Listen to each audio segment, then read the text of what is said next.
Hi everyone, today's lesson is going to continue with our factorisations, this time using the difference of two squares pattern. So we'll remember this from yesterday. So let's begin with a straightforward one to begin with. Let's say we had something like x squared subtract 9. So we would recognise that, of course, x squared is squared and 3 squared is the same as 9. So it is literally two squared things and a subtraction or a difference between them. And the factorisation we saw yesterday, we were doing it the other way around, but it's the first thing plus the second part, x plus 3. Then the next one we subtract them, x take 3. That's the easiest difference of squares that you'll come across. So that's quite a good one. Let's try another. Why don't we go something like 49 minus 16x squared.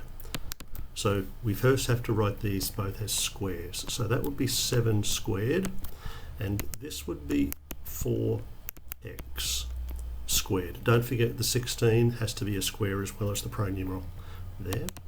And so I would have 7 or add, doesn't matter if I go plus or minus first, as long as it's one of each. And then what are we going to get? 7 minus 4x. So that's factorised. The opposite of what we were doing yesterday when we were expanding them. Now sometimes things get a little bit more exciting. What if we had something like x squared subtract 5? And you think, uh-oh, 5 is not a square number.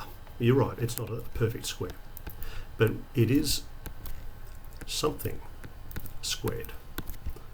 It's the square root of 5 squared. By very definition, of course, square root 5 by square root 5 equals 5. That's what square root means. So we could use difference of squares factorisation even if we didn't have a perfect square number.